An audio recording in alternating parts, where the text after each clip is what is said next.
Okay, so inevitably as you're working, you are going to have to add an extra weft thread or an extra chunk of it to add your beads into your piece. So in this section, I'm going to show you how to add and when to add that extra warp thread.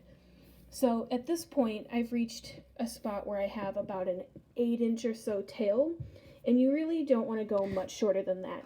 6 inches is really the shortest that you want to go, because you want to make sure that you have a good amount of thread to weave back in. Up here, my tension got the best of me, and now I only have about 2.5, maybe 3 inches of weft thread, and I'm admittedly going to struggle to get this woven back in. So if you have a short little tail like this, stop, undo it, and start over with a longer thread. This will be super, super difficult to work with, and don't do that to yourself, okay? So leave yourself a nice long tail to weave back in.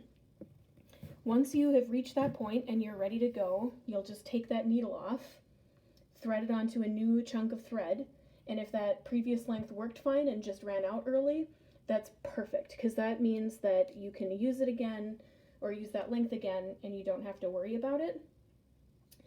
If it was a little bit too long or a little bit too short, you can adjust as needed.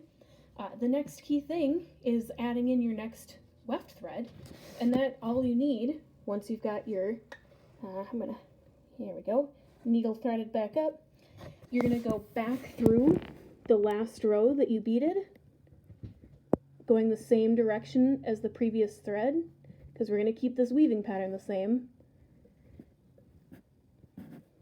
I'm gonna pull through, move my camera a little bit, and I'm gonna pull my thread through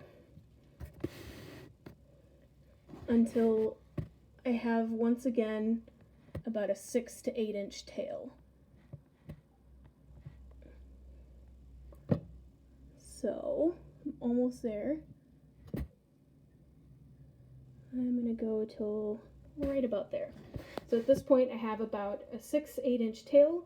This again will give me enough space to weave and enough space to put that thread back in. And now I can get started on my next chunk of beads. In the last video, or last videos, we'll show you how to weave in those weft threads to anchor them in place, keep your beadwork nice and strong with minimal glue. And in the last video, we'll show you how to cut it off the loom and finish the edges of your piece.